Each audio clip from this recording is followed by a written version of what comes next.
سے حب عشقی مراد ہے، چاہے حب طبعی کی ضمن میں ہو، چاہے حب عقلی اور حب ایمانی کے ضمن میں ہو، مراد حب عشقی ہونا چاہیے۔ حب عشقی مراد ہے اور حب عشقی ہونا چاہیے، جیسے کہ صحابہ کو حب عشقی حاصل تھا، ایسے ہونا چاہیے۔ اگر ایسا ہوگا تو حدیث میں جس حب کا مطالبہ کیا جا رہا ہے گویا کہ وہ حب حاصل ہے۔ اگر کسی کو حب عشقی آپ صلی اللہ علیہ وسلم سے حاصل ہے تو اس حدیث میں جس حب کا مطالبہ کیا گویا کہ وہ اس کے مصداق بن گئے ہیں اور وہ ایمان والے ہوں گے، اور اس ایمان سے بھی اعلیٰ درجے کی ایمان والے ہوں گے۔ یہ پہلی بات تھی کہ حب سے حب عشقی مراد ہے۔ دوسری بات یہ تھی کہ سوال یہ ہے کہ آپ صلی اللہ علیہ وسلم کی محبت سب سے زیادہ ہونا چاہیے، اس کی وجہ کیا ہے؟ تو اس کے بارے میں بھی جواب بتا دیا تھا کہ اس کا جواب یہ ہے کہ محبت کے جو اسباب ہیں وہ اسباب اگر آپ صلی اللہ علیہ وسلم کے اندر سب سے زیادہ ہو تو آپ سے محبت بھی سب سے زیادہ ہونا پڑے گا۔ یہ قاعدہ ہے، ہر چیز میں قاعدہ ہے، اگر سبب پایا جاتا ہے تو مسبب کا وجود ہوتا ہے، ہر جگہ میں ہے۔ تو محبت کے بھی اسباب ہیں، محبت کے کیا ہیں؟ اسباب ہے۔ کسی سے بھی محبت کے کچھ اسباب ہیں، وہ اسباب جہاں جتنے پائے جائیں گے اتنے زیادہ محبت بھی پانا ضروری ہے، پائے جانا چاہیے۔ تو محبت کے اسباب بتاتے ہوئے بھی کل بتایا تھا کہ محبت کے بنیادی 4 اسباب ہیں، 4 اسباب ہیں۔ اب یہ 4 اسباب، ان میں سے ایک سبب جہاں پائے جاتے ہیں وہاں محبت پائی جاتی ہے،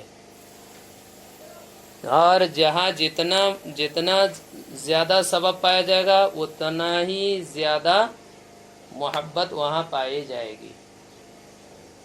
تو اب اگر کسی کے اندر یہ 4 اسباب موجود ہو اور مکمل درجے کے موجود ہو، سب سے زیادہ ہو، تو نتیجہ کیا ہے؟ ان سے محبت بھی سب سے زیادہ ہونا ضروری ہے۔ عقل اور قاعدہ کے مطابق ہے، عقل کے مطابق ہے، قاعدہ اور قانون کے مطابق ہے۔ یہ کوئی وہ کیا نہیں ہے، ایسی بات نہیں ہے جو سمجھ میں نہ آنے والی ہو، بالکل سمجھ میں آنے والی بات ہے، عقل میں آنے والی بات ہے کہ سبب موجود ہے تو مسبب بھی ہونا چاہیے۔ تو اسباب محبت بتایا تھا کہ 4 ہیں، ایک جمال، کمال، نوال اور قرابت و رشتہ داری۔ یہ 4 اسباب محبت ہے۔ پوری دنیا میں جہاں بھی محبت پائی جا رہی ہیں یہ بنیادی طور پر انہی سبب میں سے کوئی ایک سبب یا 2 سبب یا سب سبب موجود ہونے کی وجہ سے ہے۔ ان اسباب کی بنیاد پر محبت کی جاتی ہے۔ تو کہیں جمال کی وجہ سے، کہیں کمال کی وجہ سے، کہیں نوال کی وجہ سے، کہیں قرابت و رشتہ داری کی وجہ سے، کہیں جمال و کمال دونوں جمع ہو گئے، احسان بھی جمع ہو گئے، کہیں قرابت بھی آ گئی ہے، تو اس سے محبت زیادہ ہے دوسروں کے مقابلے میں۔ تو یہ 4 اسباب محبت ہیں۔ اب ہمیں یہی دیکھنا ہے کہ ان 4 اسباب محبت میں سے کون سا سبب آپ صلی اللہ علیہ وسلم کے اندر کتنا موجود ہے۔ اگر یہ 4 اسباب کامل درجے کے آپ میں موجود ہیں تو یقینی طور پر آپ صلی اللہ علیہ وسلم کی محبت سب سے زیادہ ہونا یہ عقل اور قانون کا فیصلہ ہوگا۔ تو سب سے پہلے نمبر میں ایک ہوتا ہے کیا ہے؟ جمال، جس کو بولتے ہیں خوبصورتی، ظاہری حسن و خوبی جس کو کہتے ہیں ظاہر حسن و خوبی، اور ایک ہے کمال۔ کمال یہ گویا کہ باطنی حسن، باطنی حسن اس کی تعبیر کیا ہے؟ کمال ہے۔ تو حسن سے محبت ہوتی ہے، حسن ظاہری ہو اس سے بھی محبت ہوتی ہے، حسن اگر باطنی ہو اس سے بھی محبت ہوتی ہے، جس کو کمال بولتے ہیں۔ تو جمال کی وجہ سے بھی ایک دوسرے سے محبت کرتے ہیں۔ اگر آپ دیکھنا یہ ہے کہ آپ صلی اللہ علیہ وسلم کے اندر یہ سبب کتنا موجود ہے اور کس درجے کے موجود ہے، تو کل بتایا تھا کہ آپ صلی اللہ علیہ وسلم کے اندر اس کتنے زیادہ موجود ہیں۔ اس کے لیے بتایا تھا کہ شمائل جو ہیں وہ مکمل آپ صلی اللہ علیہ وسلم کے حسن ظاہری اور جمال ہی کو بیان کرتے ہیں۔ اس میں صحابہ آپ صلی اللہ علیہ وسلم کی ایک ایک چیز کو آپ کی ایک ایک چیز کو بیان کیے ہیں، آپ کے رنگ بیان کیے ہیں، آپ کے رنگ اس انداز سے بیان کر رہے ہیں کہ ایسا دوسرا کوئی نہیں ہے۔ خود نبی کریم علیہ السلام اپنے رنگ کے بارے میں بیان کرتے ہیں، اخی یوسف اصبح وانا املح۔ دیکھو کہہ رہے حضرت یوسف علیہ السلام کی خوبصورتی اور ان کا جمال تو مشہور ہے، بے مثال ہے، لیکن آپ صلی اللہ علیہ وسلم کہہ رہے حضرت یوسف علیہ السلام میرے بھائی یوسف وہ تو اصبح ہے، صباحت ہے ان کے اندر، خوبصورتی ہے، بہت خوبصورت ہے، لیکن میرے اندر جو ملاحت ہے وہ ان کے اندر نہیں ہے۔ دیکھو صرف صباحت یہ خوبصورت کے لیے بہت زیادہ خوبصورت نہیں ہے، صباحت کے ساتھ اگر ملاحت بھی مل جائے تو یہ نور علی نور ہے، اس پھر ان کے مقابل کوئی نہیں کر سکتا۔ یہی صحابہ کیا بیان کرتے ہیں آپ صلی اللہ علیہ وسلم کے بارے میں، ابیض مشرب، ابیض کانا ابیض مشرب، آپ صلی اللہ علیہ وسلم کیا ہے، سفید تھے لیکن سرخ، اور سفید سرخ مائل ہے، سفید مائل بسرخ ہے، یہ ایسا ترجمہ ہوگا۔ آپ صلی اللہ علیہ وسلم سفید تھے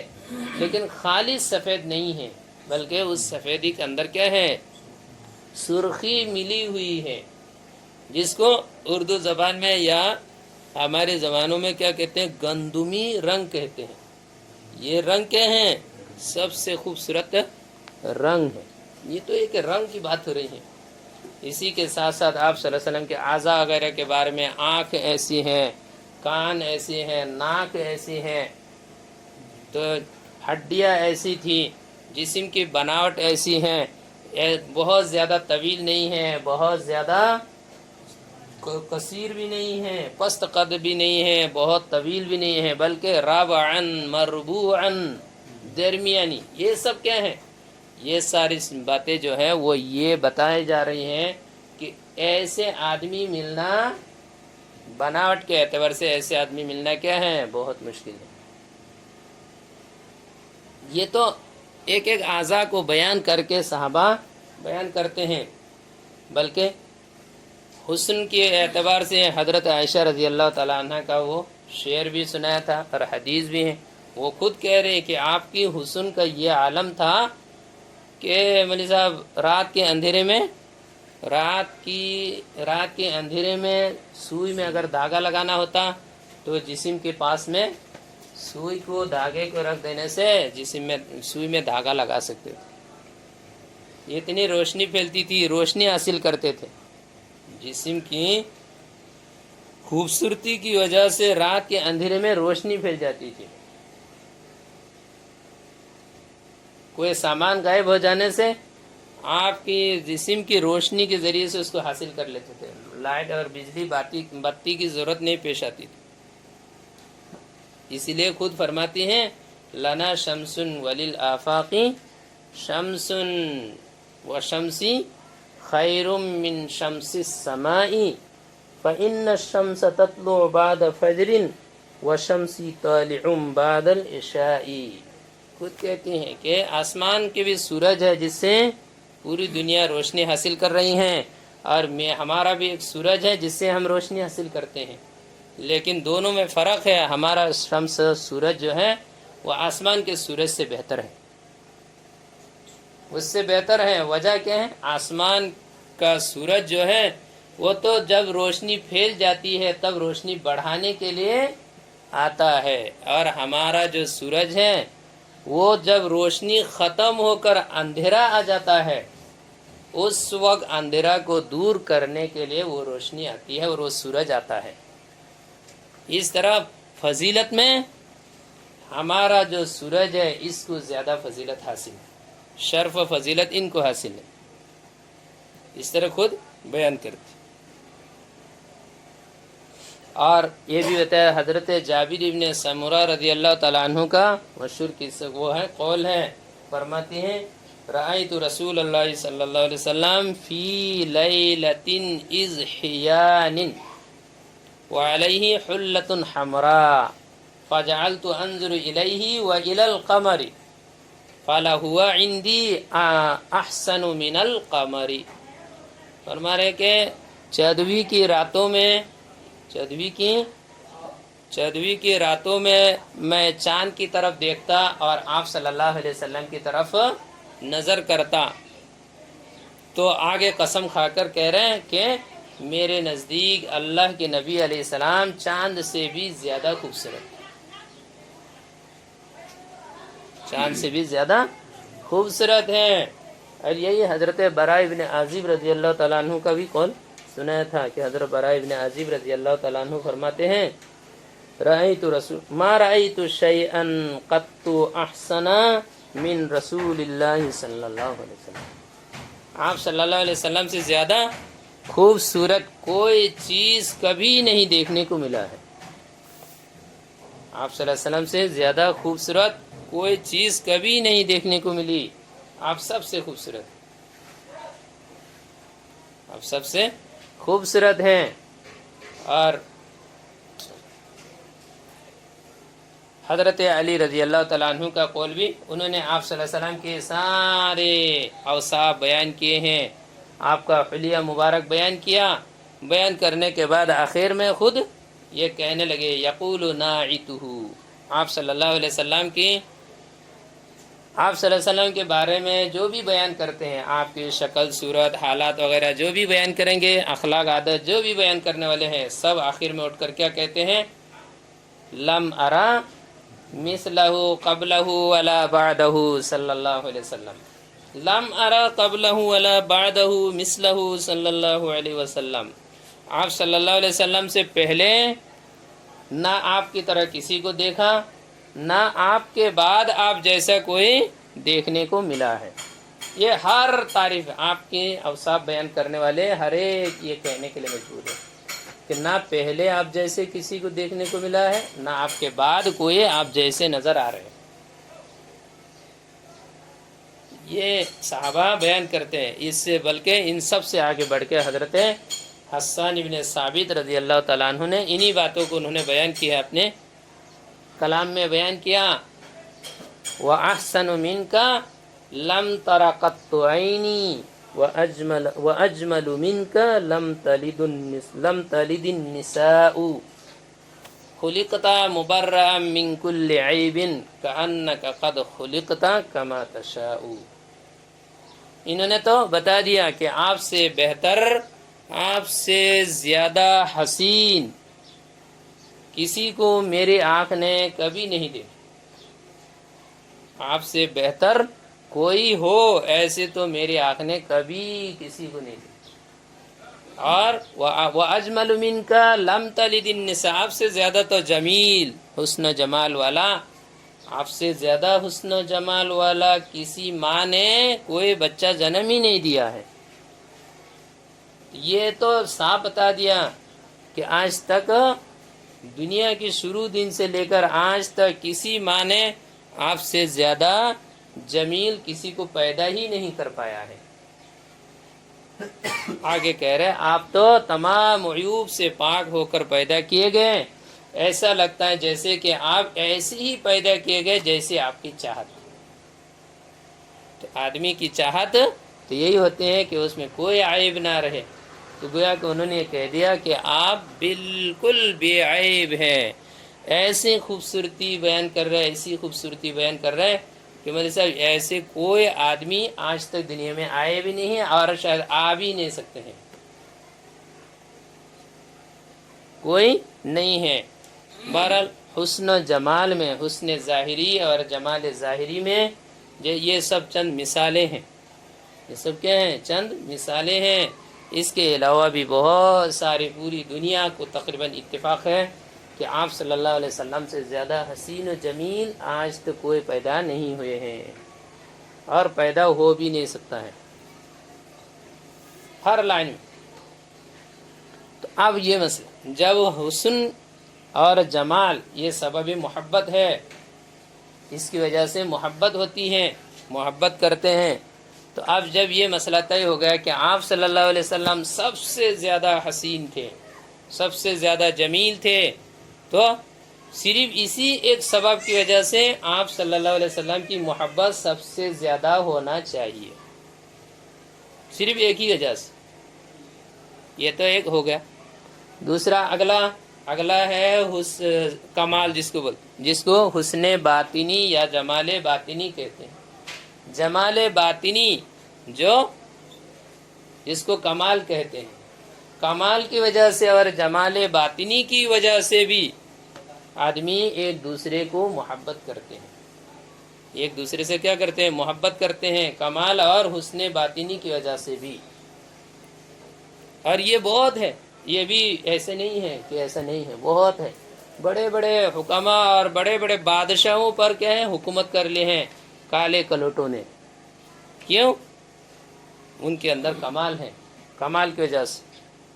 یہ بھی طے شدہ مسلم ہے، یہ سب اتنے بولنے کی ضرورت نہیں، یہ طے شدہ ہے یہ کہ کمال کی وجہ سے آدمی کیا ہوتے ہیں؟ فرفتہ ہوتے ہیں، کامل پر فرفتہ ہوتے ہیں، کامل سے محبت کرتے ہیں کمال کی وجہ سے. اب اس معاملے میں بھی اب دیکھنا یہ ہے کہ آپ صلی اللہ علیہ وسلم کے اندر یہ کمال کس درجے کا ہے؟ کمال آپ کے اندر کمال کتنا ہے، حسن باطنی کتنے ہیں، جمال باطنی کتنے ہیں، یہ دیکھنا چاہیے.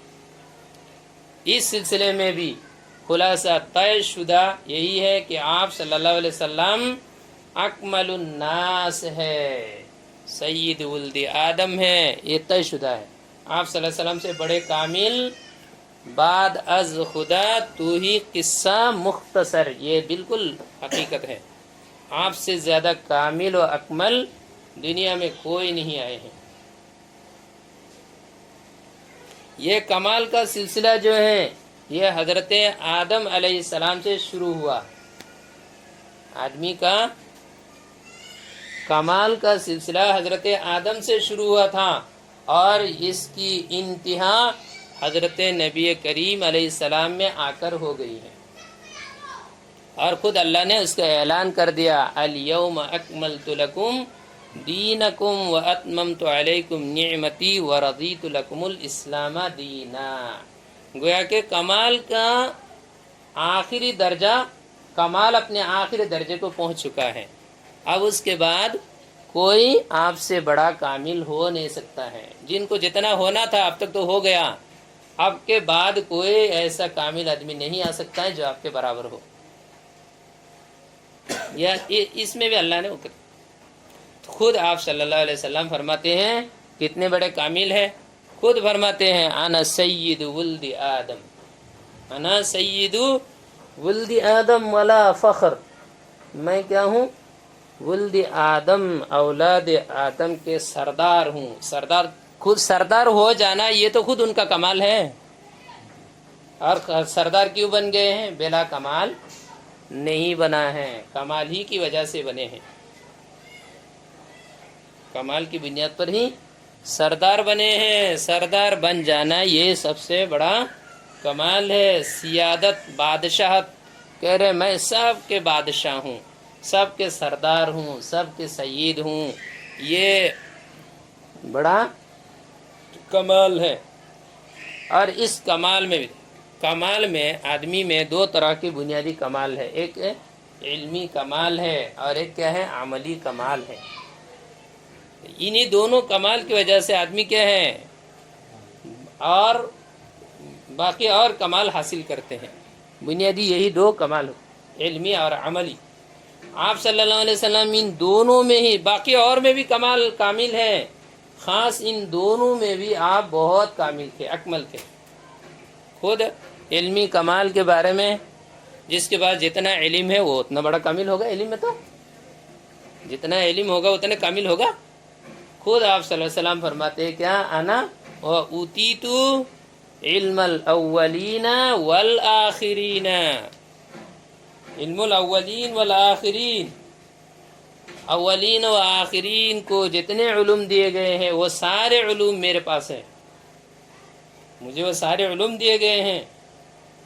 اولین و آخرین یعنی حضرت آدم سے لے کر آج تک جتنے آئے ہیں اتنے، اور پھر ہم سے لے کر قیامت تک جتنے آنے والے سب کے پاس جتنے علوم ہوں گے وہ سارے علوم بلکہ اس سے زیادہ بھی ہمیں عطا کیے گئے ہیں. آپ صلی اللہ علیہ وسلم کے بس علوم کا یہ حال ہے. اور علم کی وجہ سے علم یہ اصل کمال ہے. کمال عملی جو ہے وہ بھی اس کمال کا نتیجہ ہے، ثمرہ ہے. خود دوسری حدیث میں کیا ہے؟ انا اعلمکم باللہ واتقاکم لہ. خود فرماتے انا اعلمکم باللہ واتقاکم لہ یا انا اعرفکم باللہ واتقاکم لہ. کہہ رہے ہیں کہ میرا علم جو ہے وہ تم سب میں کیا ہے زیادہ ہے. اس میں خطاب صرف ہم ہیں، صحابہ ہیں، یہ ہے وہ ہے، یہ نہیں، بلکہ دنیا میں جو بھی اس کے مخاطب بن سکتے ہیں تمام مخاطب کو یہی کہا جائے گا کہ انا اعلمکم باللہ، میں آپ لوگوں سے زیادہ علم والا ہوں. کون کہہ رہے؟ اللہ کے نبی علیہ السلام خود اپنے بارے میں کہہ رہے کہ میں سب سے زیادہ میرے پاس علم ہے. علم کی وجہ سے علم میں سب سے آگے ہے. عمل کے معاملے میں اگر دیکھیں گے تو عمل کے معاملے میں بھی آپ کے برابر عمل کرنے والا کوئی نہیں ہے. آپ کے برابر عمل کرنے والا کوئی نہیں ہے. آپ سب سے زیادہ کامل ہے عمل میں بھی، اکمل ہے عمل کے سلسلے میں بھی. اب یہ سوال کہ دیکھنے میں تو لوگ تو بہت زیادہ عمل کر رہے ہیں، آپ صلی اللہ علیہ وسلم نے عمل تو اتنا زیادہ نہیں کیا.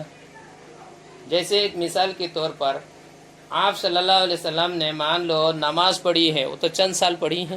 نماز فرض ہونے کے بعد چند سال آپ نے نماز پڑھی ہے، جبکہ ہم لوگ نماز پڑھ رہے ہیں کیا؟ ہم لوگ تو 60-70 سال نماز پڑھ رہے ہیں. اسی طرح سے اس سے بھی واضح مثال کہ آپ نے صرف ایک حج کیا، حج فرض ہونے کے بعد آپ علیہ السلام نے ایک ہی فرض کیا، ایک ہی حج فرض ادا کیا. حج فرض آپ نے ایک ہی کیا، جبکہ امت میں بہت سارے ایسے افراد بھی ہیں جو 50, 60, 100 حج تک بھی کر رہے ہیں. تو ان کی تو تعداد بہت زیادہ ہوگی. اعمال تو ادھر زیادہ ہو رہے نا، تو ان کے عمل میں زیادہ کمال ہو رہا ہے. تو اس کا ایک آسان جواب یہ ہے، دیکھو اعمال کی کثرت اور قلت یہ اصل مقصد نہیں ہے. کثرت اور قلت سے کچھ نہیں ہوتا میرے صاحب. کمیت کا اعتبار نہیں ہے، عمل میں اصل کیفیت کا اعتبار ہے. کسی نے ایک ہی نماز پڑھی ہے زندگی میں، لیکن اس کی نماز کی کیفیت ایسی ہے کہ ایک آدمی نے لاکھوں کروڑوں نماز پڑھ لی ہے، لیکن یہ لاکھوں کروڑوں نماز کیا ہیں؟ سب مل کر اس ایک نماز کی کیفیت کے برابر نہیں ہوئے ہیں. تو ان کی ایک ہی ان کی ساری سے زیادہ بہتر ہے، ان کے ساروں سے زیادہ بہتر ہوں. تو آپ صلی اللہ علیہ وسلم نے ایک حج کیا، ہم لوگ 100 کر رہے ہیں. آپ علیہ السلام نے ایک حج جس کیفیت کے ساتھ، جس خوبی کے ساتھ، جس اخلاص کے ساتھ اور اللہ سے جس تعلق و محبت کے ساتھ آپ نے حج کیا، ایک ہی حج. اب ہم اور پوری امت مل کر ایک آدمی نہیں، پوری امت مسلمہ مل کر لاکھوں کروڑوں ہزاروں حج کر لے، سارے حج مل کر آپ صلی اللہ علیہ وسلم کی ایک حج کی کیفیت کے برابر نہیں ہو سکتی ہے. تعداد میں تو بہت ہو جائیں گی، پوری امتی مسلمہ کے حج تو ایک نہیں، 2 نہیں، لاکھوں کروڑوں ہے، لیکن یہ صرف تعداد کے اعتبار سے ہیں. کیفیت کے اعتبار سے جو آپ کا حج جو تھا وہ ایک حج وہ اس کی کیفیت ایسی ہے کہ پوری دنیا کے سارے حج مل کر اس ایک حج کی کیفیت کے برابر شاید نہیں ہوں گی۔ اس لیے اس ایک حج کی جو قیمت ہے، اس ایک حج کی جو قیمت ہے، یہ ساری دنیا کی جتنے سارے حج ہے وہ سب مل کر سب کی قیمت شاید اس ایک حج کے برابر نہ ہو۔ تو اس طرح اس سے کیا معلوم، کمال یہی کمال ہے۔ دیکھو آپ نے ایک حج کیا لیکن اس کیفیت کے ساتھ کیے ہیں کہ ایک حج سارے حجوں سے بڑھ گئے ہیں، سارے حجوں سے کیا ہو گئے ہیں، بڑھے ہوئے ہیں۔ تو اس طرح یہی آپ صلی اللہ علیہ وسلم کے کیا ہے، کمال عملی ہے کہ جو عمل کرتے ہیں اس کے اندر ایسا کمال ہے کہ آپ کا ایک عمل پوری دنیا کے سارے اعمال مل کر اس ایک عمل کے برابر نہیں ہے۔ سارے لوگوں کے اعمال مل کر آپ کی تنہا ایک عمل کے برابر نہیں ہو رہے ہیں۔ کیوں؟ آپ کے عمل میں وہ کمال موجود ہے جو اوروں کے عمل میں نہیں ہے۔ تو یہ کمال عملی، اس کے ساتھ ساتھ صرف اتنے ہی نہیں، کثرت میں بھی کم نہیں ہے، کثرت میں بھی کیا نہیں ہے، کم نہیں ہے۔ کچھ صحابہ نے بولا آپ کے لیے تو یہ بہت کم، آپ کے لیے تو بہت زیادہ ہے، آپ کو ضرورت بھی نہیں ہے، ہم تو کیا ہے گناہگار ہے، ہمیں زیادہ کرنا ہے۔ تو آپ نے جواب میں یہ فرمایا تھا، نہیں، تم لوگ اتنا عمل نہیں کر سکتے ہو جتنا میں کر سکتا ہوں۔ تمہارے اندر وہ کمال ہے ہی نہیں جس کمال کی وجہ سے عمل زیادہ کر سکتے ہو، جس صلاحیت کی وجہ سے عمل زیادہ کر سکتے ہو، وہ صلاحیت تمہارے اندر ہے ہی نہیں، تو اعمال تم زیادہ کیسے کرو گے؟ عمل زیادہ کیسے کرو گے؟ وہ صلاحیت ہوں گی تب نہ زیادہ کر سکتے ہیں۔ اور وہ صلاحیت آپ نے بتایا، وہ صلاحیت ہے کیا؟ علم، اللہ سے تعلق، اللہ کی خشیت، اللہ کی معرفت۔ وہ جس کے پاس جتنا ہوگا وہ اتنی زیادہ عبادت اور عمل کر سکے گا، چونکہ میرے پاس یہ سب سے زیادہ ہے، اس لیے میں عمل بھی سب سے زیادہ کر پاؤں گا، اور کر کے بھی دکھایا۔ تو عمل میں، علم میں، دونوں میں آپ صلی اللہ علیہ وسلم کیا ہے؟ اکمل ہے۔ اور یہ عمل اور علم یہ کیا ہے؟ آدمی کا کمال ہے، کمال باطنی کمال ہے، یا باطنی خوبی، باطنی جمال ہے، جس کو تعبیر کرتے کمال سے۔ اس معاملے میں بھی آپ صلی اللہ علیہ وسلم کیا ہے؟ سب سے اکمل اور افضل کامل ہے۔ نتیجہ میں جب کمال کی وجہ سے ایک آدمی سے محبت کی جاتی ہے اور آپ صلی اللہ علیہ وسلم سب سے بڑے کامل ہیں، تو آپ صلی اللہ علیہ وسلم سے محبت بھی کیا ہے؟ سب سے زیادہ ہونا، یہ عقلاً اور شرعاً یہ فیصلہ ہے۔ عقل کا بھی فیصلہ ہوگا، اور اسی طرح سے قانون بھی یہی تسلیم کرے گا کہ چونکہ وہ کامل ہے، سب سے بڑے کامل ہے، سب سے اکمل ہے، لہذا ان سے محبت بھی سب سے زیادہ ہونا چاہیے۔ یہ دو چیز ہو گئی۔ تیسری چیز ہے نوال احسان، جس کو کہتے ہیں احسان کی وجہ سے بھی ایک دوسرے سے محبت کرتے، یہ بھی طے شدہ ہے۔ الانسان عبد الاحسان، یہ قاعدہ ہے، الانسان عبد الاحسان، جس نے بھی آپ پر احسان کر دیا آپ ان سے محبت کرنے لگ جائیں گے۔ یہ پوری دنیا کا متفقہ فیصلہ ہے۔ اب اس معاملے میں بھی ہمیں دیکھنا یہ ہے کہ آپ صلی اللہ علیہ وسلم کا کیا احسان ہے۔ اگر آپ کا ہمارے اوپر احسان ہے تو ہم مجبور ہیں آپ سے محبت کرنے کے لیے، اگر نہیں کر رہے تو ہم کیا ہیں؟ بے ایمان، بے انصاف، بے ایمان ہوں گے، بے انصافی کرنے والے ہوں گے۔ یہ ہوگا، کوئی بھی آدمی ہے، صرف ہمارا نہیں، آپ کا نہیں، ہر ایک کا۔ آپ علیہ السلام کا احسان جس پر ہے اس کے لیے لازمی ہوں گے کہ آپ سے محبت کرے۔ اگر نہیں کر رہا ہے تو غلط کر رہا ہے، احسان فراموش کہا جائے گا، اس کو حرام خور کہا جائے گا، چاہے مسلمان ہو چاہے غیر مسلم ہو۔ اگر آپ کا احسان سب پر ہے تو سب کے ذمہ میں ضروری ہوں گی کہ آپ کے احسان کو جتلائے، احسان کو مانے، احسان فراموشی نہ کرے، آپ سے محبت کرے، اور محبت بھی جتنا احسان آپ کا ہے اتنا کرے۔ قاعدے کے حساب سے. تو اس سلسلے میں بھی ہم جب دیکھتے ہیں تو یہی آپ کو نظر آئے گا کہ آپ صلی اللہ علیہ وسلم کا احسان امت پر، مسلمان پر نہیں، کافر پر نہیں، انسانوں پر نہیں، بلکہ ساری مخلوقات پر آپ کا احسان سب سے زیادہ ہے. آپ کا احسان کیا ہے؟ سب سے زیادہ ہے. اتنا بڑا احسان کہ ایک حدیث موضوع، حدیث قدسی ہے، موضوع ہے، لیکن اس کا جو معنی ہے وہ بالکل صحیح ہے. معنی کیا ہے؟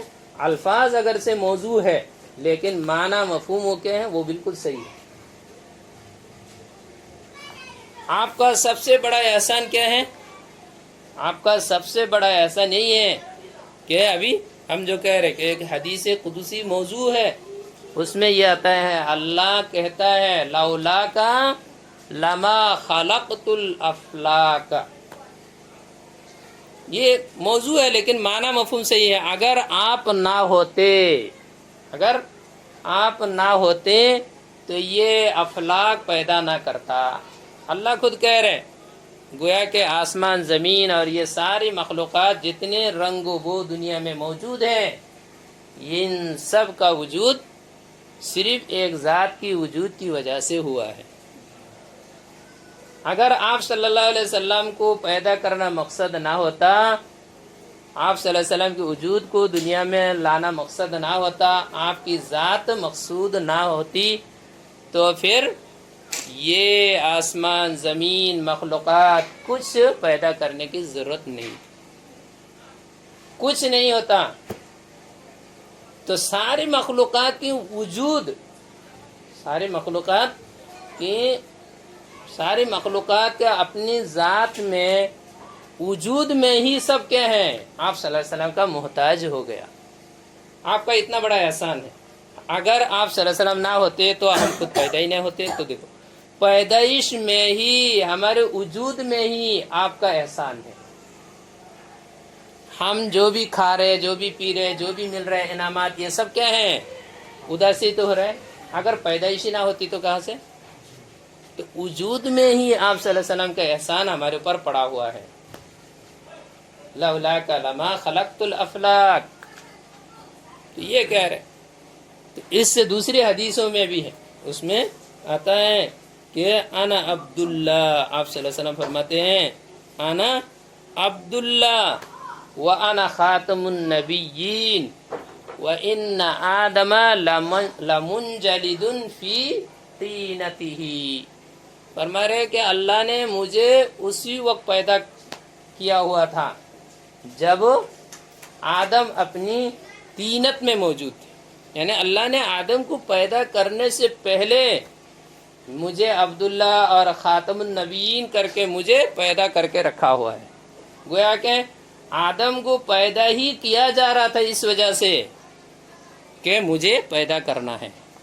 اللہ مجھے پیدا کرنا چاہ رہے تھے، اس لیے آدم کو پیدا کر رہے تھے. اگر آدم مجھے پیدا کرنا مقصد نہ ہوتا تو آدم ہی کو پیدا نہ کرتے، یہ سلسلہ شروع نہ ہوتا. تو وہی معنی ہے لولاک لما خلقت الافلاک والی جو بات ہے، آپ صلی اللہ علیہ وسلم اسی کو اپنی زبان میں بیان کرتے. اسی بات کو حضرت مولانا قاسم نانوتوی رحمۃ اللہ علیہ نے اپنے شعر میں اس طرح سے بیان کیا. وہ کہتے ہیں کہ سب سے پہلے مشیت کے انوار سے نقش روئے محمد بنایا گیا. سب سے پہلے مشیت کے انوار سے نقش روئے محمد بنایا گیا، پھر اسی نقش سے مانگ کر روشنی بزم کون و مکا کو سجایا گیا. وہ کہتے ہیں کہ سب سے پہلے اللہ تعالی نے اپنی ذات کی روشنی سے کچھ روشنی لے کر کیا کیا ہے؟ نقش محمد کو سجایا. آپ صلی اللہ علیہ وسلم کی ذات کو کیا کیا ہے؟ آپ صلی اللہ علیہ وسلم ذات کا نقشہ بنایا ہے. اللہ نے اپنی روشنی سے روشنی لے کر آپ کے نقشہ کو سجایا ہے. آپ دیکھو کتنی خوبصورت ہوں گی. اسی سے وہ جمال کا مسئلہ بھی یہی پہ ہے. جب اللہ تعالیٰ اپنی روشنی اور اپنے نور سے روشنی لے کر آپ صلی اللہ علیہ وسلم کے نقشہ کو بنا رہے ہیں تو ظاہر سی بات ہے اس کی تو خوبصورتی کا عالم ہی کچھ الگ ہوگا. تو سب سے پہلے اللہ تعالیٰ نے آپ صلی اللہ علیہ وسلم کے نقش کو پیدا کیا، تیار کیا. پھر اس کے بعد پھر اسی نقش سے مانگ کر روشنی، وہی آپ صلی اللہ علیہ وسلم کی جو نقشہ تیار ہوا تھا اس میں جو روشنی تھی اسی سے کچھ روشنی مانگ کر بزم کون و مکہ کو سجایا گیا. پھر یہ آسمان زمین دنیا میں جتنی روشنیاں پھیل رہی ہیں، جتنی خوبیاں نظر آ رہی ہیں، وہ ساری خوبیاں کیا ہیں؟ وہاں سے کچھ خوبی لے کر یہ ساری خوبیاں ڈالی گئی. تو اس طرح سے جتنی خوبیاں دنیا میں موجود ہیں وہ ساری خوبی بھی وہاں کی ہیں. اس طرح اصل خوبی تو آپ کے ذات میں. یہاں اس بات کو ہم کس بات پہ کہیں کہ دیکھو سب سے پہلے اللہ نے آپ صلی اللہ علیہ وسلم کی ذات کو تیار کیا، آپ کا نقشہ بنایا، پھر اسی سے باقی سب کو وجود میں لایا. معلوم ہوا ہمارا وجود بھی کیا ہے؟ آپ صلی اللہ علیہ وسلم کی وجود پر موقوف ہے. اگر آپ موجود نہ ہوتے، ہم موجود نہ ہوتے، ہم نہیں آ سکتے. چاہے ہم مسلمان ہو، چاہے کافر ہو، یہودی ہو، عیسائی ہو، حضرت آدم سے لے کر قیامت تک آنے والے جتنے انسان ہیں سارے کے سارے کا یہی مسئلہ کہ کوئی بھی نہیں آ سکتے تھے اگر آپ صلی اللہ علیہ وسلم کا وجود نہ ہوتا. تو ہم مسلمان ہیں، مسلمانوں پر بھی احسان آپ کا ہے. کافر ہے، کافروں پر بھی احسان. کوئی پیدا ہی نہیں ہو سکتا تھا. پیدا ہوتا کہ اللہ کرتے ہی نہیں کسی کو. تو ہم جو بھی نعمتیں دنیا میں حاصل کر رہے ہیں، جو بھی نعمتیں ہمیں مل رہی ہیں، یہ ساری نعمتیں کس بنیاد پر؟ آپ صلی اللہ علیہ وسلم کی وجہ سے ہی تو ہے. آپ کی وجہ سے ساری نعمتیں اور سارے انعامات ہمیں مل رہے ہیں. جو کچھ بھی فائدہ ہم حاصل کر رہے ہیں دنیا میں، آخرت میں، جہاں بھی ہوگا، جہاں بھی ہمیں جو نعمتیں مل رہی ہے یا ملے گی، تمام نعمتوں کے ملنے کے اصل سبب کیا ہے؟ آپ صلی اللہ علیہ وسلم کی ذات ہے. تو آپ کا اتنا بڑا احسان ہے کہ ہماری وجود میں آپ کا احسان پڑا ہوا ہے. یہ تو جیسے ہو گئے ان سب معاملات میں. یہ عام حالت میں جو احسان ہے لوگوں کے اوپر آپ کا، جس کو عام طور سے احسان مانے جاتے ہیں، اس میں بھی آپ سے بڑھ کر دوسرا کوئی نہیں ہے جو آپ کے مقابلے کے محسن ہو. کوئی نہیں ہے. حضرت ابن عباس رضی اللہ تعالی عنہما کا وہ مشہور حدیث جو شروع کتاب میں موجود ہے، کان رسول اللہ صلی اللہ علیہ وسلم اجود الناس، کانا رسول اللہ صلی اللہ علیہ وسلم اجود الناس وکان اجود ما یکون فی رمضان حین یلقاہ جبرائیل وکان یلقاہ فی کل لیلۃ من رمضان فیدارسہ القرآن. آگے کیا بتائیں؟ فعلا رسول اللہ صلی اللہ علیہ وسلم اجود بالخیر من الریح المرسلۃ. یہ تو اصول بتا دیا کہ آپ صلی اللہ علیہ وسلم کا جود و کرم احسان، آپ کا جود و کرم احسان کتنا ہے؟ کہہ رہے تمام لوگوں سے زیادہ جود و کرم والے ہیں، تمام لوگوں سے زیادہ سخی ہے، تمام لوگوں میں سب سے زیادہ فائدہ پہنچانے والے ہیں. بلکہ ادھر جا کے لوگوں میں یہ تو چھوڑو، کیا کہہ رہے؟ فلا رسول اللہ صلی اللہ علیہ وسلم اجود بالخیر من الریح المرسلہ. کہہ رہے آپ صلی اللہ علیہ وسلم سے جو نفع پہنچ رہا ہے، آپ کا جو احسان ہم پر ہو رہا ہے، وہ کتنا؟ چلتی ہوا سے بھی زیادہ، چلتی ہوا سے بھی زیادہ آپ کا ہمارے اوپر احسان ہے. چلتی ہوا سے بھی زیادہ آپ صلی اللہ علیہ وسلم ہم کو نفع پہنچا رہے ہیں. چلتی ہوا، یہ ہوا کس کے لیے؟ کون کہے گا کہ ہوا سے مجھ کو نفع نہیں پہنچ رہا ہے؟ کون سی ایسی مخلوق ہے جس کو ہوا کی ضرورت نہیں ہے؟ کون سی ایسی مخلوق ہے جس کو ہوا کی ضرورت نہیں ہے؟ سب ہوا کی محتاج ہے. ہوا ایک، اسی لیے تو ہوا کے ساتھ وہ تشبیہ دے رہے. ہوا ایک ایسی چیز ہے جو عام نفع بخش ہے، جو عام نفع بخش ہے، جس کا نفع کیا ہے؟ عام ہے.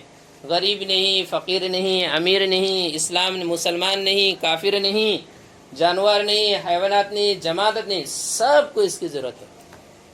ادھر سے اللہ کے نبی علیہ السلام کا احسان اس سے بھی زیادہ ہے، اس ہوا سے بھی زیادہ آپ کا احسان ہو رہا ہے. اتنے بڑے محسن ہیں. خلاصہ یہی ہے کہ احسان کے معاملے میں، احسان کے معاملے میں دیکھو، اب یہ مسئلہ آپ صلی اللہ علیہ وسلم نے کیا احسان پہنچا دیا؟ مال کسی کو دیا نہیں، مال تو ہے نہیں، غریب ہے تو کیا احسان کرے گا؟ یہ جہالت ہے. مال دینا صرف احسان نہیں ہے. مال والے مال کی ضرورت کو مال دے رہے، ہر ضرورت مند کو اس کی ضرورت کے مطابق دے رہے ہیں. کسی کو علم کی ضرورت ہے، علم دے رہے، ان کے اوپر احسان ہو رہا ہے بذریعہ علم. کسی کا عمل کی ضرورت ہے، اس کو عمل بتا رہے، بذریعہ عمل ان کے اوپر احسان ہو رہا. کسی کو مال کی ضرورت ہے، مال دے رہے. کسی کو اخلاق کی ضرورت ہے، اخلاق دے رہے ہیں. پوری دنیا میں آنے والی انسانیت کو زندگی گزارنے کا طریقہ بتایا ہے. اس سے بڑا اور کیا احسان ہوگا؟ لَقَدْ كَانَ لَكُمْ فِي رَسُولِ اللَّهِ أُسْوَةٌ حَسَنَةٌ. یہ اللہ خود اعلان کر رہے ہیں کہ وہ ایسا تمہارے اوپر ایسا بڑا احسان کر کے رکھے ہوئے ہیں کہ اب بس آپ کو ان کے نقش قدم پر ہی چلنا ہے. وہ نمونہ بن گئے، ان کے حساب سے اگر چلیں گے بس دنیا آخرت دونوں میں کامیاب ہو گئے ہیں. یہ تو احسان ہی تو ہے کہ آپ نے ہمیں زندگی گزارنے کا طریقہ بتا کے رکھا ہے. آپ ہمارے لیے نمونہ بن گئے. اب ہم آپ کے نقش قدم پر چل کے دنیا آخرت دونوں میں کامیاب ہو پا رہے. یہ تو آپ کا بڑا احسان ہی تو ہے. بہرحال یہ مختصر اتنی ہے کہ احسان کے معاملے میں نوال جو احسان یہ کیا ہوتا ہے؟ سبب محبت ہے. اس معاملے میں بھی آپ علیہ السلام نبی پاک صلی اللہ علیہ وسلم سے زیادہ بڑا محسن اللہ کے بعد کوئی نہیں ہے.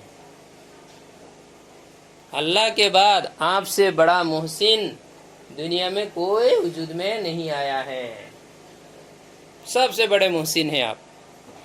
یہ ساری مخلوقات کے لیے ہے. یہ صرف ہمارے لیے نہیں، مسلمان کے لیے نہیں، کافر کے لیے نہیں، انسان کے لیے نہیں، بلکہ ساری مخلوقات کے لیے یہ ہے کہ اللہ کے بعد سب سے بڑا احسان نبی پاک صلی اللہ علیہ وسلم کا ہے.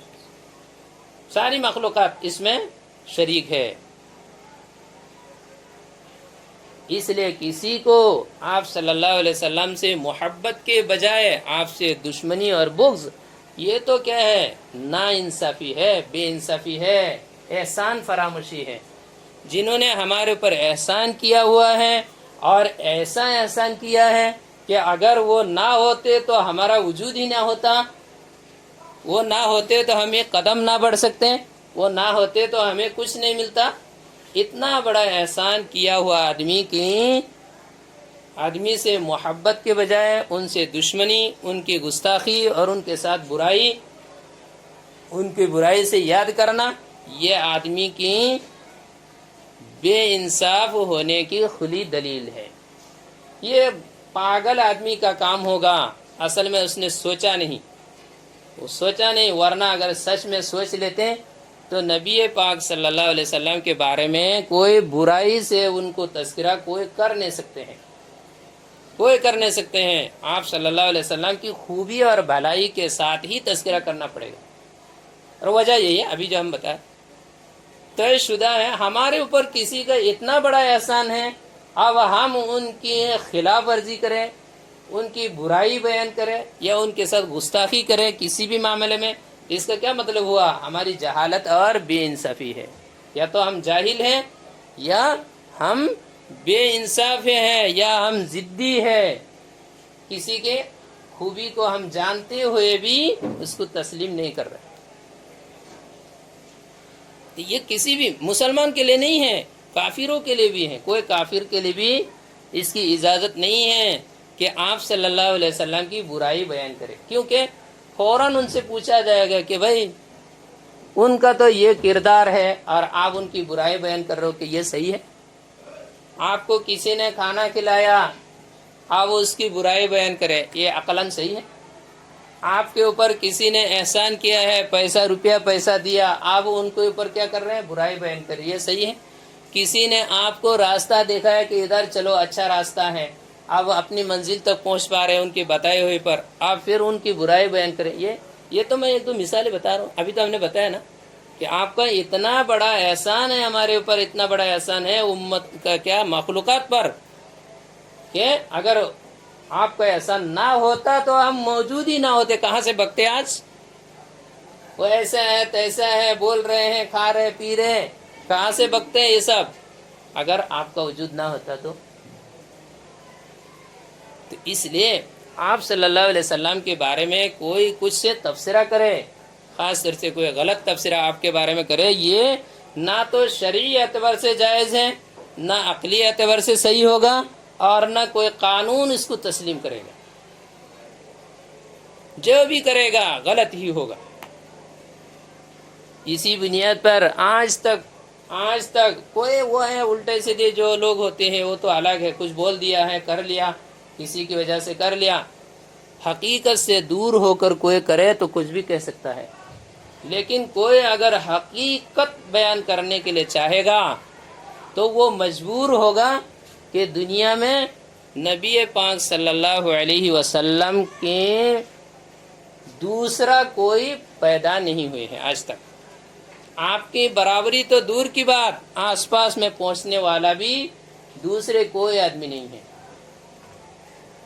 ابھی چند سالوں پہلے ایسا ایک قصہ پیش آیا، ایک بہت بڑے عیسائی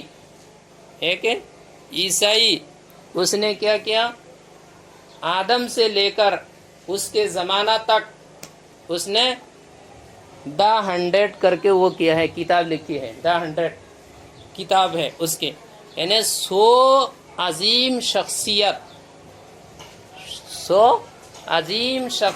اس نے انتخاب کیا. پھر آج تک دنیا میں جو لوگ آئے ہیں ان میں 100 بڑے بڑے آدمی جو سب سے بڑے ہیں ایک کی ترتیب سے، جو سب سے بڑے ان کو سب سے پہلے نمبر میں، جو اس کے بعد اس طرح 1 2 3 کر کے تفصیل سے بیان کر رہے ہیں. وہ 100 آدمی انتخاب کیا اس نے. وہ بہت بڑے مورخ ہیں، اس نے پوری طرح سے سب کا وہ کیا جائزہ لیا، پوری دنیا کا جائزہ لے کر اس نے، یہودی ہے لیکن جب اس کا نمبر آیا ہے، لکھنے کا نمبر آیا کہ سب سے بڑے ان میں کون ہے، سب سے عظیم جو گولڈ میڈلسٹ والے ہونا چاہیے، اس میں اس نے بھی اپنی کتاب کے اندر نبی پاک صلی اللہ علیہ وسلم کا نام لکھا ہے نمبر 1 میں. انہوں نے وہ کیا، اس سے پوچھا گیا کہ بھائی تم تو ان کو مانتے نہیں، یہودی ہو. اس نے اپنی نبی کو دوسرے نمبر میں رکھا ہے، نبی پاک صلی اللہ علیہ وسلم کو پہلے نمبر پہ اس نے رکھا. وہ مجبور ہوا ہے رکھنے کے لیے، اور وہ حقیقت ہے. یہ دیکھ لو مجھے ابھی جو باتیں بتائیں اس میں کوئی دوسرا شریک ہے ہی نہیں. بہت طویل مطالعہ کی بھی ضرورت نہیں ہے، بس صرف اتنی بات دیکھ لینے سے کافی ہے کہ ان کا کیا مقام ہے، کیا کردار رہا ہے ان کا، وہ دیکھنے سے بس ہو جاتا ہے حل. تو اس نے مطالعہ کیا، انتخاب کیا، ان کی کیا کیا خوبی ہے، ان کی کیا کیا خوبی ہے، انہوں نے کیا کیا اور انہوں نے کیا کیا. یہ سارے دیکھنے کے بعد اس نے صاف فیصلہ کر کے نمبر 1 میں بٹھا کے رکھا ہے. اس میں لکھا، پوچھا ایسا کیوں ہے؟ تو اس نے بولا میں یقیناً کیا ہوں، ان کو نبی نہیں، کیا ہے ان کی نبی کیا متبع نہیں ہوں، یہودی ہوں، لیکن اس کے باوجود ان کے جو کام، ان کے جو کردار، ان کے جو اعمال ہے جو میرے سامنے ہے، وہ اس کے مقابلہ ہمارے نبی تو کوئی سب مل کر بھی نہیں کر سکتے. ہمارے نبی تو کیا ساری مل کر بھی ان کی مقابلہ کر نہیں سکتے ہیں، اور ہم نے تو یہ طے کیا تھا جو سب سے بڑے ہیں ان کو ذکر کرنا، ہمارا ہو یا کسی اور کو، اس سے کوئی مطلب نہیں۔ تو یہ انصاف والی بات ہے، اگر کوئی انصاف کرے گا تو مجبور ہوگا کہ نبی پاک صلی اللہ علیہ وسلم کو سب سے زیادہ، سب سے بڑے اور سب سے اعظم مانے۔ کوئی انصاف سے اگر کرے گا تو یہ ماننا پڑے گا، اگر کوئی بے انصافی کرتا ہے، عقل کے پیدل ہے، ہٹ دھرمی ہے، ضدی ہے، مردود ملعون ہے، تو وہ الگ مسئلہ ہے، ورنہ انصاف اگر کسی کے پاس ہے اور انصاف سے اگر فیصلہ کرے گا تو لازماً یہ کہنا پڑے گا کہ ان کے مقابلے میں کوئی نہیں ہے، ان سے اچھے کوئی نہیں ہے، ان سے بڑے کوئی نہیں ہے، ان سے کامل کوئی نہیں ہے، لہذا ان سے زیادہ محبت کسی اور سے نہیں ہو سکتی ہے، عقل بھی اس کو تسلیم نہیں کرتی۔ بہرحال بات یہ چل رہی تھی کہ اسباب محبت جہاں موجود وہاں محبت ہوگی۔ آپ صلی اللہ علیہ وسلم کے اندر اسباب محبت کیا ہیں؟ جمال میں بھی سب سے زیادہ ہے، کمال میں بھی سب سے زیادہ ہے، اور نوال اور احسان میں بھی اسباب محبت آپ کے اندر سب سے زیادہ ہے، اس لیے آپ کی محبت سب سے زیادہ ہونا ضروری ہے۔ یہاں تک یہ ہو گیا، اور یہ احسان کے بارے میں بتایا تھا، یہ احسان مسلمانوں پر بھی ہے، کافروں پر بھی ہے، بلکہ ساری مخلوقات پر ہے، اس لیے ساری ہی مخلوقات کو، خاص طور سے انسان اور جنات کے لیے ضروری ہے کہ آپ صلی اللہ علیہ وسلم کی ذات سے سب سے زیادہ محبت ہو۔ اگر نہیں ہوگا تو وہ کافر مردود، وہ کیا ہے؟ کافر مردود مانا جائے گا، اتنا بڑا احسان فراموش کہا جائے گا، وہ بے حیا ہے، بے حیا کافر ہے، بے حیا ہے، احسان فراموش ہے، بے انصافی کرنے والا ہے، دوزخی ہے، جہنمی ہے، سب کہنا اس کے لیے صحیح ہوگا۔ کیوں؟ اس نے اتنا بڑا احسان کو فراموش کر دیا جس کی کوئی گنجائش نہیں ہے۔ تو چاہے مسلمان ہو چاہے کافر ہو، سب کا یہی ہے۔ آج بھی ہمارے ہندوستان میں بھی آپ صلی اللہ علیہ وسلم پر ابھی چند دن پہلے نپور شرما وہ گدھی نے وہ کر دیا، اس کو کچھ پتہ نہیں ہے۔ یہ سب اگر معلوم ہوتی، یہ ساری باتیں، تاریخ اگر اس کو کچھ پتہ ہوتا، ان کی شخصیت کے بارے میں اس کو اگر کچھ پتہ ہوتا تو وہ یہ سب کہہ نہیں سکتی، یا تو بے انصافی کی وجہ سے وہ کر رہی ہیں، یا پھر جہالت کی وجہ سے کر رہی ہیں، ہٹ درمی کی وجہ سے کر رہی ہیں، یا بلا وجہ مسلمانوں کو تکلیف پہنچانے کے لیے کر رہی ہیں، اور یہ جتنی باتیں ہیں وہ سب کیا ہیں؟ غلط ہے، ایک بھی چیز صحیح نہیں ہے۔ ہٹ درمی کی وجہ سے کسی کو برا کہنے کی گنجائش نہیں ہے، ضد کی وجہ سے کسی کو برا نہیں کہہ سکتے، جہالت کی وجہ سے کہہ رہے تو اپنی جہالت کو درست کرنا چاہیے کہ میں نے غلط کیا ہے، کہنا چاہیے۔ بہرحال انہوں نے جو کچھ کیا ہے وہ سب کیا ہے؟ غلط کیا ہے، اس کی گنجائش اجازت نہیں ہے۔ مسلمانوں سے زیادہ کافروں کو سوچنا چاہیے کہ نبی کریم صلی اللہ علیہ وسلم کا ان کے اوپر کتنا بڑا احسان ہے، ان کے اوپر کتنا بڑا احسان ہے، ان کو دیکھ لینا چاہیے۔ اگر آپ صلی اللہ علیہ وسلم کی ذات نہ ہوتی تو ان کا بھی وجود نہیں ہوتا، اس لیے آپ کی برائی تو برائی، بلکہ آپ سے محبت ہونا چاہیے، سب سے زیادہ محبت ہونا چاہیے۔ ہٹ دھرمی سے نکل کے سچ دھرمی کے ساتھ کیا کرنا چاہیے؟ مطالعہ کرنا چاہیے، معلوم کرنا چاہیے، دیکھنا چاہیے کہ ہم جو کہہ رہے ہیں وہ کہاں تک صحیح ہے۔ تو آخری بات یہ تھی، چوتھی چیز یعنی سبب حب، چوتھی چیز جو ہے وہ قرابت و رشتہ داری ہے۔ قرابت و رشتہ داری کی وجہ سے بھی محبت ہوتی ہے، یہ تو تبھی محبت ہوتی ہے، تو طے ہے۔ تو اب یہاں بھی یہ دیکھو اگر آپ صلی اللہ علیہ وسلم کے ساتھ ہماری قرابت اور رشتہ داری ایک ماں باپ سے زیادہ ہو، اولاد سے زیادہ ہو قرابت و رشتہ داری، تو آپ سے محبت کیا ہے، تبھی محبت بھی اولاد سے زیادہ ہونی پڑے گی، قاعدہ کی بات ہے۔ اور اس معاملے میں بھی قرآن حدیث سے اور آپ صلی اللہ علیہ وسلم کی جو عملی زندگی ہے اس کے مطالعہ سے یہی معلوم ہوگا کہ آپ صلی اللہ علیہ وسلم کا جو ہمارے ساتھ تعلق اور رشتہ داری ہے وہ کیا ہے، ایک ماں باپ سے زیادہ ہے۔ ماں باپ کی جو آپس سے، ماں باپ سے جو اولاد کو تعلق ہے یا ماں باپ کو اولاد سے جو تعلق ہے اس سے زیادہ محبت تعلق ہے، اس سے زیادہ تعلق ہے۔ اور وہ ایسے خود قرآن نے بیان کیا، قرآن نے آپ صلی اللہ علیہ وسلم کو ہمارے لیے کیا ہے، باپ قرار دیا ہے، امت کے باپ ہے۔ آپ صلی اللہ علیہ وسلم کے ازواج مطہرات کو قرآن نے کیا کیا، مائیں قرار دیے ہیں۔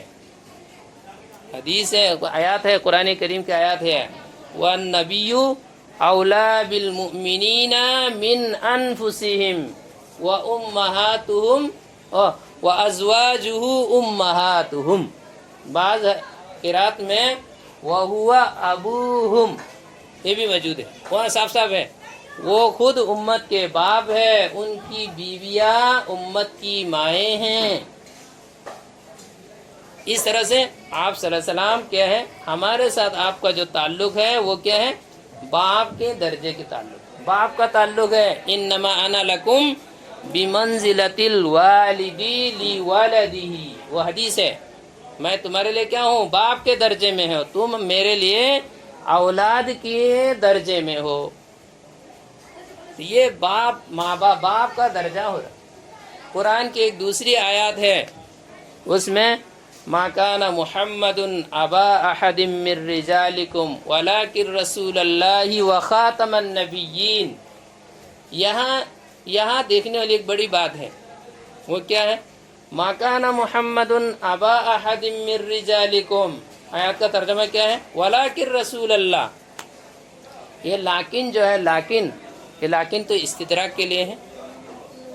ماقبل میں جس چیز کی نفی کی گئی ہے، ماقبل میں کسی کی نفی ہوتی ہے اور پھر اس کی اثبات کے لیے یہ استدراک، اسی کی استدراک کے لیے کیا کرتے ہیں، لن لاتے ہیں، انہیں تدارک، جو ایک نفی ہو گئی ہے تو اسی کے مقابل کو ثابت کرنے کے لیے لیکن لاتے ہیں۔ یہاں کیا ہو رہا ہے، محمد تم میں سے کسی کے باپ نہیں ہیں، یہ تو مانا ہے، ما کان محمد ابا احد من رجالکم، تم مردوں میں سے، یہ تم مردوں میں سے کسی کے باپ نہیں ہیں، کون، محمد، ولکن رسول اللہ، لیکن اللہ کے رسول ہیں۔ یہ استدراک تو نہیں ہوا، یہ استدراک نہیں ہوا، یہ موبائل ہے، یہ موبائل ہے، کتاب نہیں، یہ کوئی استدراک نہیں ہوا،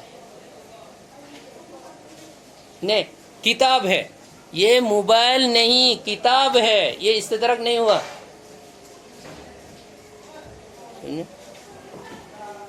اس کو ثابت کرنے کے لیے کوئی وہ کرنا چاہیے، جیسے محمد تم میں سے، محمد اللہ کے رسول، محمد تم میں سے کسی کے باپ نہیں، استدراک کرنا چاہیے نا، نفی کیا، باپ نہیں تو کیا ہے، ماں ہے، یہ نا استدراک ہو رہا،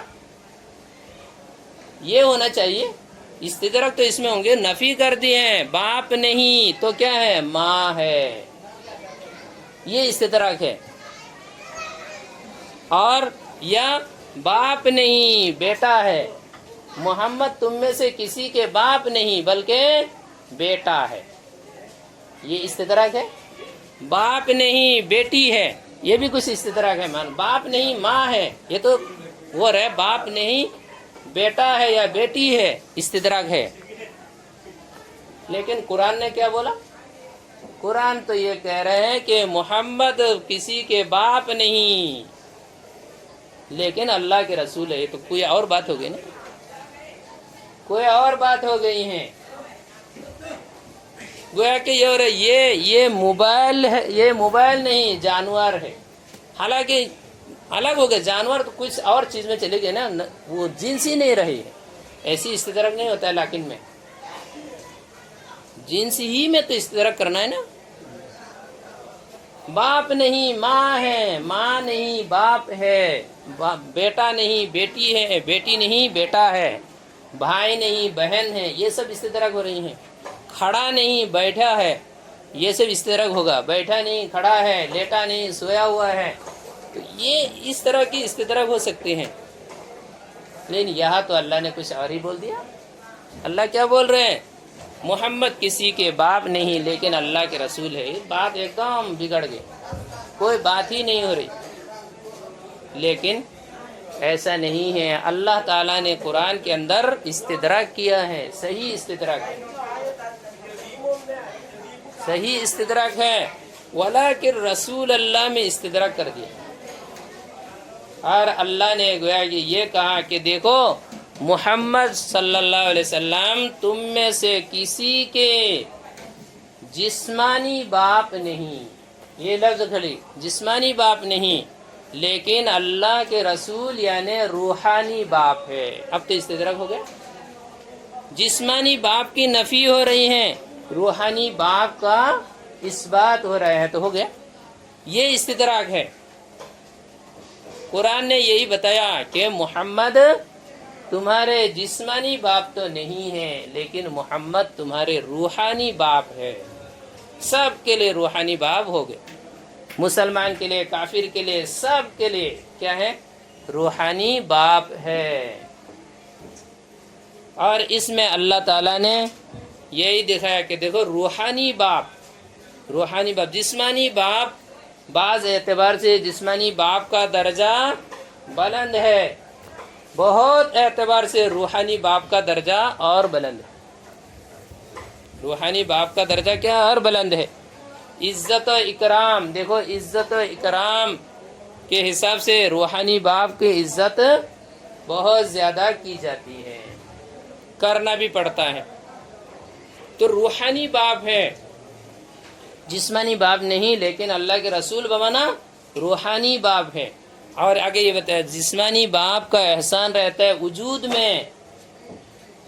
میں، جسم کو بڑھانے میں، جسم کو مضبوط بنانے میں، ان سب معاملات میں باپ، جسمانی باپ کا احسان ہے، کردار ہے. اس کے برخلاف روحانی باپ ان کا اصل کام رہتا ہے، وہ کیا کرتا ہے؟ روح کو تیار کرتا ہے، روح کو بناتا ہے، روح کی اصلاح کرتا ہے، روح کی پرورش کرتا ہے. کون؟ روحانی باپ. اس اعتبار سے یہ شیخ ہے، استاذ ہے، ان حضرات کا درجہ جو بلند ہے وہ کیوں؟ صرف اس کام کی وجہ سے کہ وہ لوگ کیا ہیں؟ روحانی باپ کے درجے میں. جسمانی باپ جسم کی پرورش کر رہے، روحانی باپ روح کی پرورش کرتے ہیں. اللہ کے نبی علیہ السلام کو اللہ نے یہ بتایا کہ پوری دنیا انسانیت کے لیے کیا ہے؟ روحانی باپ کا درجہ رکھتے ہیں، روحانی باپ ہے، سب کی روح کی تربیت کر رہے ہیں. تو اس طرح اللہ تعالیٰ نے آپ صلی اللہ علیہ وسلم کے اور ہمارے ساتھ جو تعلق اور رشتہ داری ہے وہ اللہ نے بتایا کیا؟ کہ ایک باپ اور اولاد کا تعلق ہے. یہ تو باپ بیٹا کا تعلق ہے، اتنا ہی ہے، اتنا ہو گیا. لیکن قرآن آگے بڑھ کر کیا کہتا ہے؟ صرف باپ بیٹا ہی کا تعلق یہاں نہیں ہے، روحانی باپ ہونے کے ساتھ ساتھ تعلق میں عام باپ کی طرح نہیں ہے، عام باپ کی طرح نہیں ہے، یہاں تو کہیں اور زیادہ ہے تعلق. وَالنَّبِيُّ أَوْلَى بِالْمُؤْمِنِينَ مِنْ أَنفُسِهِمْ. قرآن کیا کہہ رہے ہیں؟ نبی مومنین سے، مومنین کی جان سے بھی زیادہ قریب ہے. نبی کیا ہے؟ مومنین سے اتنے قریب ہے کہ مومن اپنی جان کے بھی اتنے قریب نہیں ہے. تو باپ پہلے تو باپ والی صورت بات ہو گئی ہے کہ باپ کے درجے کے ہیں، لیکن آگے باپ ہونے کے ساتھ ساتھ اتنے قریب باپ ہے، اتنے قریب باپ ہے کہ اپنی جان کے بھی آدمی اتنے قریب نہیں ہے، آدمی اپنے جان کے بھی اتنے قریب نہیں ہے۔ آدمی کو چوٹ لگتی ہے، مومن کو جتنی تکلیف نہیں ہوتی ہے نبی کو اس سے زیادہ تکلیف ہوتی ہے۔ کیوں؟ وہی نبی مومن کے اتنے قریب کہ مومن خود اپنی جان کے بھی اتنے قریب نہیں ہوتی۔ قرآن نے صاف بتایا رشتہ داری میں اتنے قریب کہ کوئی ماں اپنے بیٹے کے اتنے قریب نہیں ہے، کوئی باپ نہیں ہے جو اپنے بیٹے کے اتنے قریب ہو، کوئی اولاد نہیں جو اپنے ماں باپ اور اپنے رشتہ داروں کے اتنے قریب اور اتنے تعلق والے ہو، نہیں ہے، کوئی نہیں ہے۔ اللہ کا فیصلہ ہے کہ نبی کا تعلق مومن سے اتنا زیادہ ہے کہ مومن کو خود اپنی ذات سے بھی اتنے تعلق نہیں۔ یہ اتنی زیادہ قربت اور اتنی زیادہ رشتہ داری ہے۔ دیکھو رشتہ داری میں اتنی زیادہ رشتہ داری ہے، اتنے زیادہ قریبی رشتہ دار ہیں کہ خود اپنی جان میں بھی اتنی زیادہ وہ نہیں ہے، اپنی جان سے بھی آدمی کو اتنی زیادہ قریبی تعلق نہیں ہے جتنے نبی کو امت سے قریبی تعلق ہے۔ اسی لیے تو کہہ رہے کہ اپنی جان سے بھی زیادہ محبوب ہونا ضروری ہے۔ کیوں؟ اپنی جان سے بھی زیادہ قریب ہے نبی کو ہم سے ہماری جان سے زیادہ تعلق ہے، ہم کو اپنی جان سے اتنا تعلق نہیں جتنا نبی کو ہم سے تعلق ہے۔ اس لیے نبی کی اب قانون ہے، جن کو جتنی قربت ہو رہی ہے، جتنی تعلق ہے، اتنے تعلق کے حساب سے ان سے محبت ہونا چاہیے۔ جب نبی کو ہمارے ساتھ تعلق اتنی زیادہ ہے کہ ہماری جان سے بھی زیادہ تعلق ہے، تو اب ان سے محبت بھی کیا ہے؟ ہماری جان سے بھی زیادہ ہونا چاہیے، ہماری جان سے بھی زیادہ ہونی چاہیے۔ یہ خاص طور سے کیا ہے؟ مومنین کے لیے ہے یہ معاملہ۔ یہ نبی کا جو مومن سے جو تعلق والی جو بات ہے، اس میں مومن کو انفرادی اور خصوصی شان حاصل ہے، اس میں دوسرے کوئی شریک نہیں ہے۔ یہ تو ہمارے لیے ہے، نبی کو ہم سے خاص خصوصی محبت ہے، پوری امت سے کافروں سے بھی محبت ہے، لیکن ان سے جو محبت اور ہم سے جو محبت اس میں بہت فرق ہے۔ ان سے صرف امتی ہونے ہی کی تعلق سے، امتی ہونے کے تعلق سے محبت ہے، ہم سے جو تعلق ہے وہ تو بہت زیادہ اپنے ہونے کی وجہ سے تعلق ہے، اپنے ہونے کے، اور کتنے تعلق کہ ہماری جان سے بھی زیادہ تعلق۔ ابھی جب نے بتایا کہ تکلیف نبی کو، امتی کو تکلیف ہوتی ہے، چوٹ لگتی ہے، تو تکلیف ان کو جتنی ہوتی ہے اس سے زیادہ نبی کو تکلیف ہوتی ہے تعلق کی بنیاد پر۔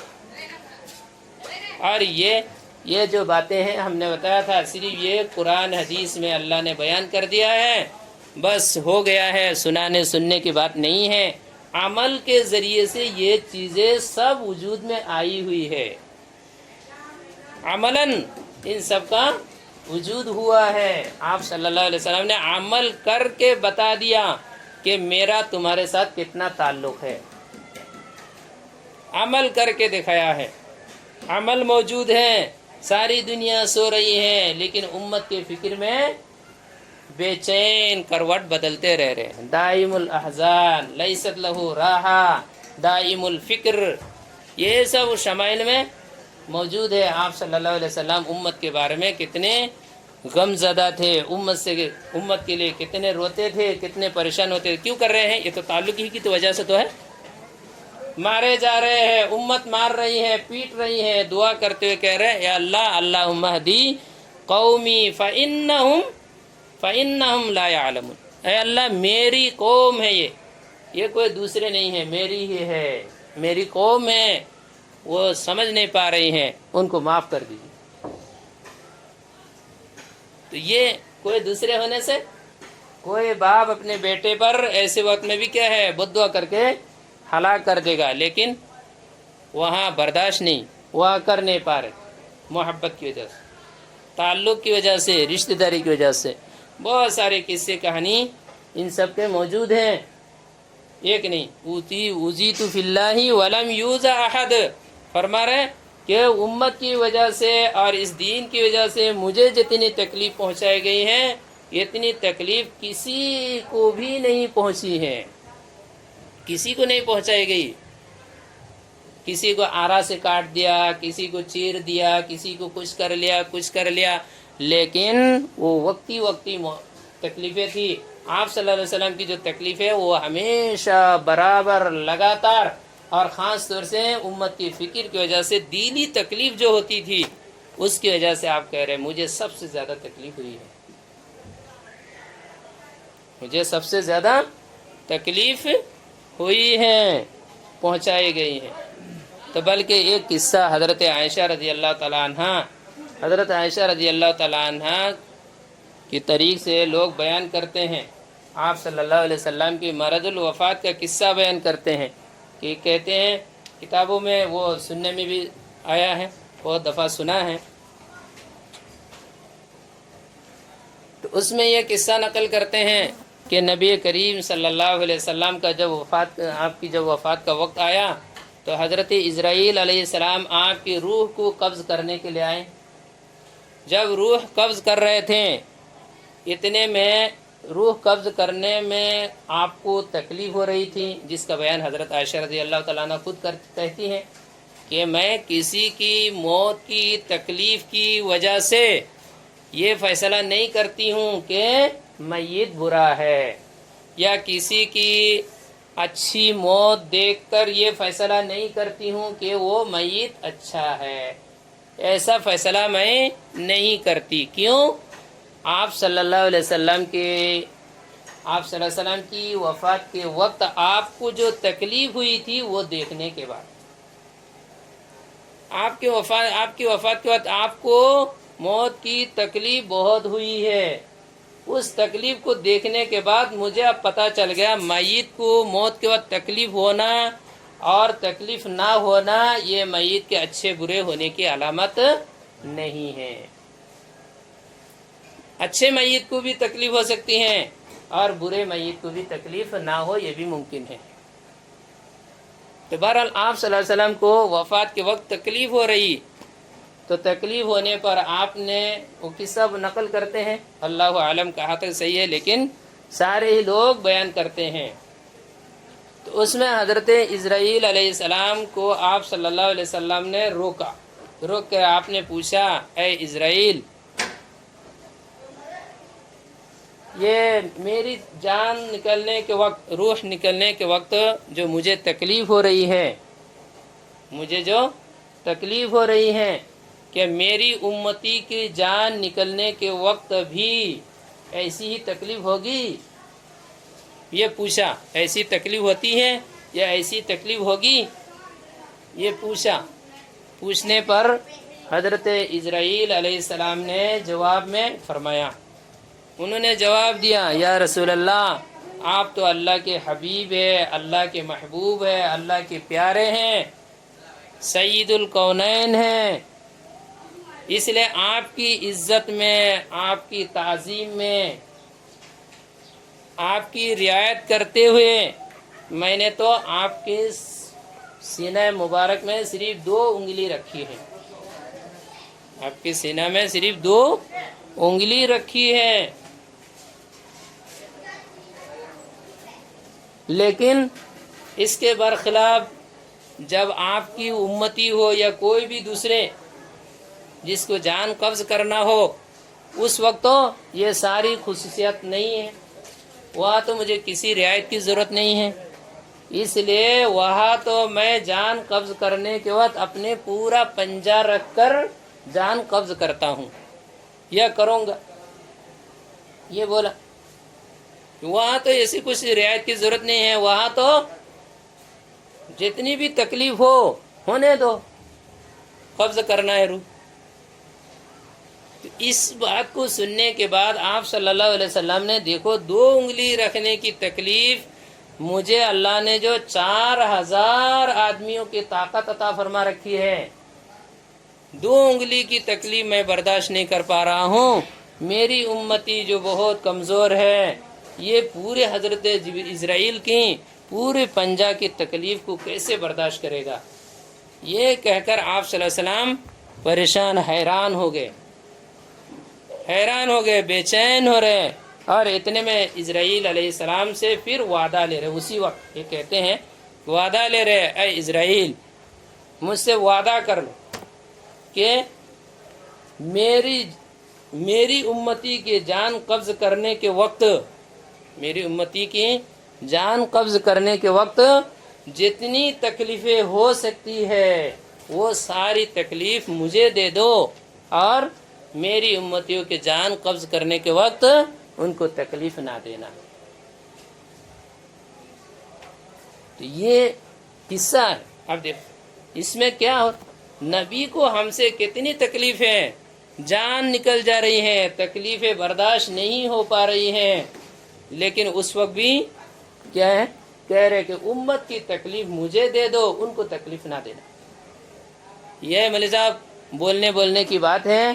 کوئی ماں دنیا میں آپ کو ایسے نہیں مل سکتی ہے کہ ایسی وقت میں اپنی اولاد کی فکر میں پڑے رہے۔ کوئی ماں نہیں ملیں گی، کوئی باپ نہیں ملیں گے، کوئی اولاد نہیں ملے گی جو ایسے وقت میں بھی کہ ان کو اپنے کو نہ بھولے۔ نہ بھولنے کی وجہ کیا ہے، ان کو اتنا تعلق ہے کہ اس وقت بھی ہمارے سامنے ہم سے جڑے ہوئے۔